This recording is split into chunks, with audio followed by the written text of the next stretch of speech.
Assalamualaikum warahmatullahi wabarakatuh. Apa kabar semua ya? Semoga kalian semua dalam keadaan sehat selalu ya. Di kesempatan kali ini, kembali saya akan membawakan sebuah kisah yang berjudul Akibat Sering Onani, Perjakaku Direnggut Jin Air. Sebelum saya berkisah, jika kawan-kawan suka dengan cerita-cerita saya, jangan lupa ya, di like, comment, and subscribe. Di share juga boleh. Dan jangan lupa aktifkan juga loncengnya, biar ada pemberitahuan ketika ada kisah-kisah yang baru.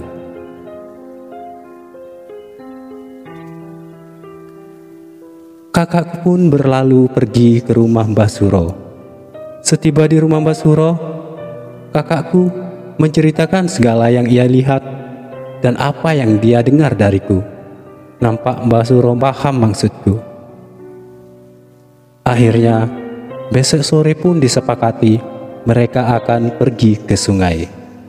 Sementara itu di sisi lain, malam itu pikiranku sangat gelisah. Ada begitu banyak pertanyaan yang menggelanyut di otakku. Apa benar ya yang dikatakan kakakku tentang gadis itu? Apa benar cahaya itu jin air? Gak mungkin, batinku. Karena apa yang kulihat, apa yang kurasakan, terasa begitu nyata. Lelah memikirkan masalah itu. Akhirnya aku pun terlelap dan terbuai dalam alam mimpi. Loh, kenapa aku ada di sini? Batinku. Aku pun mengarahkan mataku sekelilingnya. Ini kan kebun kelapa sawit, tempat aku kerja. Kenapa aku ada di sini? Kataku. Sayup-sayup aku mendengar suara wanita yang sedang bersenandung dari arah sungai. Ya, suara itu kan suara cahaya, kataku. Aku pun bergegas menuju ke sungai. Dan benar saja, nampak seorang gadis sedang mandi. Nampak punggungnya yang putih dan mulus membelakangiku. Aku pun mendekat seraya memanggil, "Cahaya, Cahaya," kataku. Tapi Cahaya tak menoleh. Aku pun berdiri di bibir sungai. Aku panggil lagi sosok itu, tapi tetap saja diam.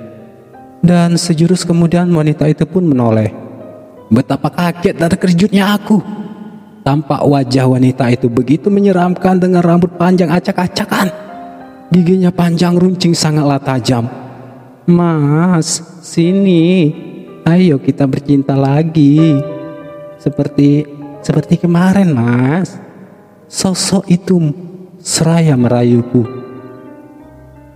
Dan seketika aku pun menjerit minta tolong dan lari. Prak! Aku pun terjatuh dari tempat tidur. Ternyata hanya mimpi, batinku. Waktu berlalu. Esok harinya, sengaja aku dan kakakku libur kerja karena akan mempersiapkan segala sesuatunya.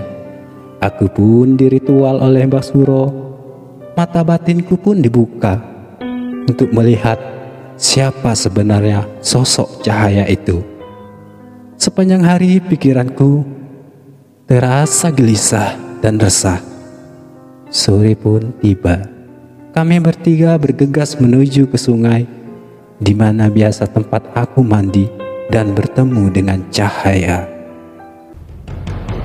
Ingat ya, kamu ndak usah takut kalau sosok itu datang.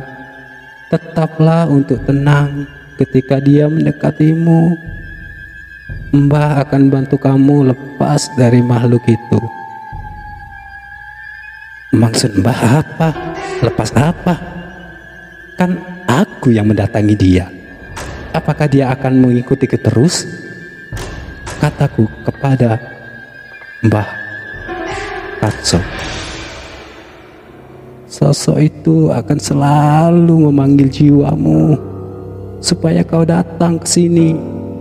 Jika terus begitu, ragamu akan habis dihisapnya. Lihat saja tubuhmu, sudah kurus, ujar Mbah. Aku pun menyadari kalau tubuhku semakin kurus karena sering bercinta dengan cahaya. Aku duduk di pinggir sungai, di tempat biasa aku mandi, tetapi agak jauh dari bibir sungai, sekitar 2 meter. Lebih 30 menit aku menunggu. Ketika senja tiba dan mulai redup, aku mengarahkan pandanganku di mana biasanya cahaya muncul. Sejurus kemudian ada sosok yang berenang di air mengarah ke pinggir sungai. Mataku terbelalak, ada rasa takut yang teramat dalam disertai rasa ngeri. Gimana tidak?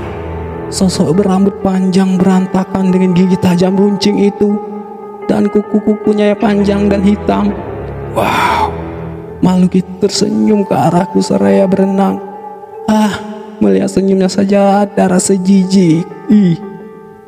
Kok sama ya seperti mimpi aku semalam, kataku. Cahaya pun tiba di pinggir sungai di tempatku duduk. Ingin rasanya aku lari saat itu juga. Mengerikan. Dan beberapa saat kemudian, "Mas, sudah lama ya nunggu," ujar Cahaya.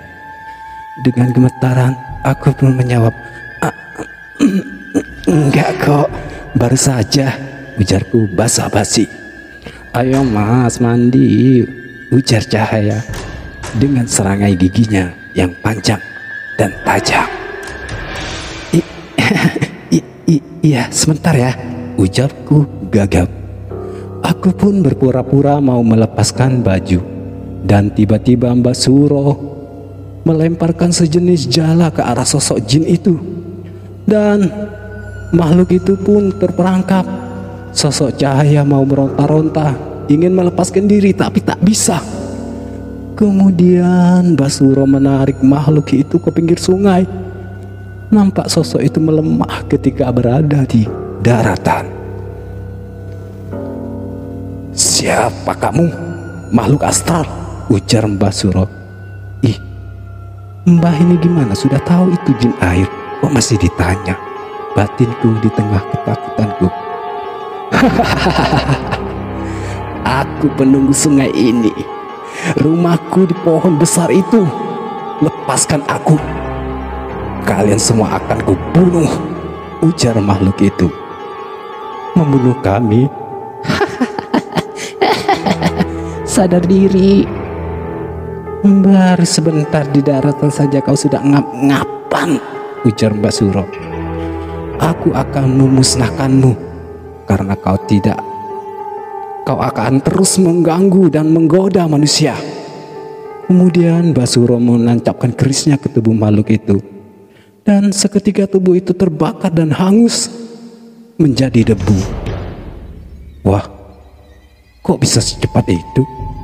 Katanya makhluk itu berbahaya dan hebat, batinku. Tapi kok di tangan Mbak Suro cepat banget matinya?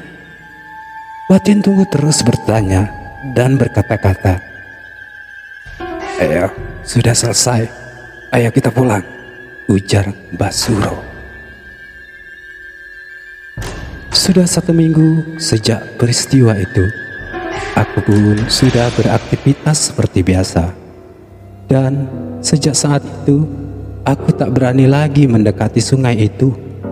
Dan kebiasaanku beronani sudah kuhentikan. Aku pun berusaha untuk hidup sehat dengan lebih menyibukkan diri, supaya terhindar dari pikiran-pikiran yang jorok yang akan memicuku untuk beronani ria. Dan 1 bulan berlalu. Rasa itu sudah di ubun-ubun. Aku pun mencoba merogoh ke dalam celanaku, tapi aneh, tak ada reaksi. Tetap terkulai lemah, aku pun berinisiatif membuka link bokep untuk membantu memancing si Joni supaya bangun. Tetapi setelah beberapa video ku tonton, si Joni tetap diam. Aku pun kalut dan takut. Jangan-jangan mati aku kalau sampai itu terjadi, batinku. Aku pun kembali menceritakan masalahku pada kakakku. Mendengar masalahku, kakakku pun segera mengajakku ke rumah Mbah Suro. Seketika di rumah Mbah Suro, aku pun menceritakan masalah yang kuhadapi. Kemudian Mbah Suro mencoba menerawang apa yang terjadi pada diriku. Setelah beberapa saat kemudian, Mbah Suro pun berkata, Itu dampak dari pengaruh karena kau sudah sering bercinta dengan jin itu. Sehari-hari kejantananmu sebagian sudah dihisapnya. Mbah, apa masih bisa Mbah diobati? Kataku. Bisa, Mbah akan coba. Sekalian nanti Mbah netralkan pengaruh gaib dari jin itu, kata Mbah Suro. Kemudian Mbah Suro mulai meritual tubuhku, dimandikan, kemudian dimandikan dengan kembang setaman. Kemudian Mbah Suro memberikan sebotol air. Ingat, setiap malam urutlah burungmu dengan air ini sebelum tidur. Tapi ingat, jangan kebablasan. Kebablasan? Maksud Mbah apa? Tanyaku. Jangan sampai keluar Bambang, ujar Mbah Suro sewot. Oh begitu, jawabku. Setelah 1 bulan, aku melakukan sesuai dengan perintah Mbah Suro. Akhirnya ada hasilnya. Si Joni pun sudah bisa berdiri dengan normal, bahkan lebih gagah dari sebelumnya. Tetapi aku tidak mau mengulangi kesalahan yang lalu, karena masa depanku akan hilang jika itu kuulangi. Kini aku lebih menyibukkan diri dan menjauhi, serta tidak melihat konten-konten yang tak senonoh. Juga menjaga pikiran agar selalu bersih dan positif. Alhamdulillah, akhirnya aku bisa sembuh, kataku. Kini aku sudah mempunyai pacar seorang gadis di kampungku. Seringkali ketika dekat dengan dia, hasrat itu datang sampai ke ujung-ujung. Tetapi bisa kutahan dan kualihkan semua gejolak itu. Kenapa? Karena aku berjanji tidak akan melakukan itu sebelum aku menikah. Kini hidupku terasa normal seperti layaknya pemuda-pemuda yang lain, yang energik dan bersahaja. Pengalaman masa lalu kukubur dalam-dalam dan tidak akan kuulangi lagi. Tamat. Kawan, dari kisah nyata tadi kita dapat ambil hikmahnya. Melakukan onani memang sehat dan diperbolehkan, tapi harus sesuai dengan aturan. Jangan berlebihan karena akan berdampak pada faktor fisiologi dan kesehatan Anda. Faktor fisiologinya: 1. Anak akan jadi pendiam dan kurang percaya diri. 2. Kurang suka bersosialisasi, lebih suka menyendiri. 3. Gampang tersinggung atau sensitif. Sedangkan untuk faktor kesehatan: 1. Akan terkena ejakulasi dini. 2. Impoten. 3. Rusaknya saraf-saraf pada batang penis, bahkan lecet serta iritasi. Kawan, terima kasih telah mampir di channel Misteri J779.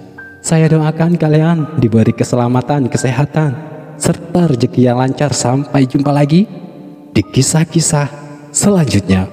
Wassalam.